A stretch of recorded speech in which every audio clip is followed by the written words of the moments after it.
নমস্কার বন্ধুরা, welcome to cooking with ইচ্ছে। ছোটোবেলায় মা যখন বিশেষ কতগুলো রেসিপি বানাতো তখন সত্যি কথা বলতে ভীষণই বিরক্ত লাগতো খেতে, একটু টেস্টি মনে হতো না। বড় হওয়ার পরে সেই রেসিপিগুলোই কিন্তু একেবারে দারুণ লাগে। সেরকমই একটা বহু পুরনো রেসিপি আজ আমি আপনাদের সাথে শেয়ার করব। আজ আমি বানাবো তেঁতুর ডাল বা করলার ডাল।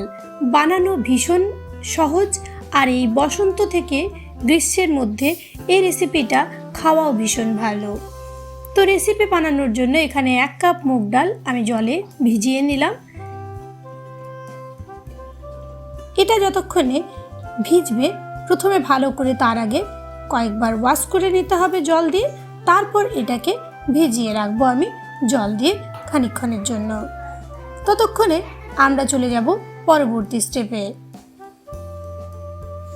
পরবর্তী স্টেপে আমি এখানে নিয়ে নিয়েছি খানিকটা করলা।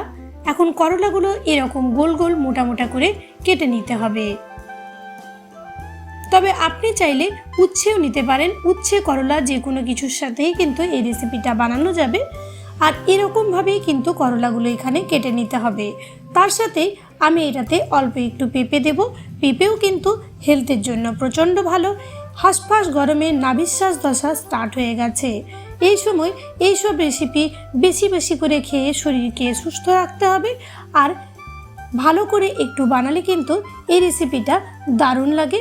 বাড়ির সবাই মিলে এই রেসিপিটা আপনি এনজয় করে খেতে পারবেন। পেঁপেগুলো এরকমভাবে লম্বা লম্বা করে আমি কেটে নেব, যাতে সহজেই পেঁপেগুলো ডালের সাথে সেদ্ধ হয়ে যায়।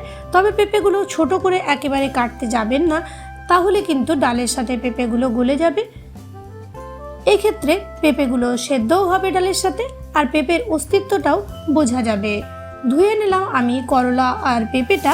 এখন একটা পাত্রের মধ্যে তেল গরম করে নিয়েছি। আমি এটা সরষের তেলে বানাচ্ছি। তেলটা ভালো মতো গরম হওয়ার পর এর মধ্যে আমি করলাগুলো অ্যাড করে দিলাম।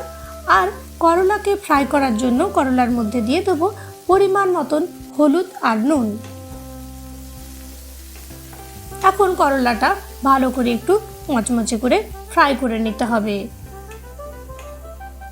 তো আমি 5-7 মিনিট করলাটা ফ্রাই হওয়ার জন্য করলাটাকে এরকম অবস্থাতেই ছেড়ে দেব, যাতে করে করলাটা নিজে নিজেই এরকমভাবে ফ্রাই হয়ে যায়। ফ্রাই হয়ে গেলে করলাটাকে তুলে নিতে হবে।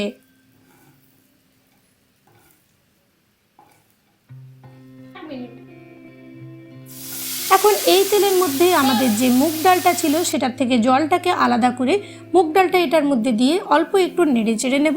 মুগ ডাল খুব একটা ফ্রাই করার দরকার নেই। আর আপনি চাইলে এটা মটর ডাল বা অড়হর ডাল বা মুসুর ডালেও বানাতে পারেন, যে কোনো ডাল হলেই হবে। এখন একটু অল্প নেড়ে চেড়ে এটাকে আমি বয়েল হতে দেব। তবে আপনি সময় কম থাকলে এটাকে কিন্তু কুকারেও বয়েল করে নিতে পারেন, কিন্তু এরকমভাবে বয়েল করলেই কিন্তু এই ডালটার স্বাদ বেশি হবে। তাই আমার কাছে 1 কাপ ছিল মুগ ডাল, তার মধ্যে আমি দিয়ে দিলাম জল বেশ খানিকটা পরিমাণ। জল এখানে এরকম বাটির 2.5 বাটি আমি দিয়েছি, মানে 2.5। তার সাথে দিয়ে দেব আমি আমাদের যে লম্বা লম্বা করে কেটে রাখা পেঁপেটা ছিল সেটাও। এখন এটাকে ঢেকে আমি মোটামুটি 20 মিনিটের জন্য কম আঁচে রেখে দেব। প্রথমে ফুটতে দেব একটু, যখন ফুটটা ধরে যাবে তখন আঁচটাকে কম করে 20 মিনিট রেখে দিয়েছিলাম লো ফ্লেমে। 20 মিনিট পরে দেখুন ডালটা আমাদের কিন্তু এরকমভাবে ভাঙতে শুরু করেছে। এখন এই অবস্থাতে এর মধ্যে দিয়ে দেব হলুদ আর নুন। প্রথমেই যদি হলুদ নুন দিয়ে এরকম নর্মাল কোনো পাত্রের মধ্যে সেদ্ধ করতে দেওয়া হয় তাহলে অনেক সময় সেদ্ধ হয় না। তাই আমি প্রথমে খানিকটা সেদ্ধ করে নেওয়ার পর তারপর হলুদ নুনটাকে অ্যাড করলাম। তবে আপনি কুকারে বানালে কিন্তু হলুদ নুনটা সাথে সাথে দিয়ে দেবেন। এখন এগুলোকে কাঁচা গন্ধটা যাওয়া অবধি আমি অল্প একটু আরও ঢেকে রাখবো। খানিকক্ষণ পরে মোটামুটি 10 মিনিট পরেই দেখুন ডালটা আমাদের হয়ে গেছিলো। ওটাকে অন্য পাত্রের মধ্যে আমি ট্রান্সফার করে নিয়েছি। আর এই পাত্রের মধ্যে আমি এখন আরও একটু সরষের তেল দিয়ে 2টো শুকনো লঙ্কা, অল্প পাঁচফোড়ন এটার মধ্যে অ্যাড করে দেব। আর অল্প 1 চামচ আদা বাটাও এটাতে দিয়েছি আমি।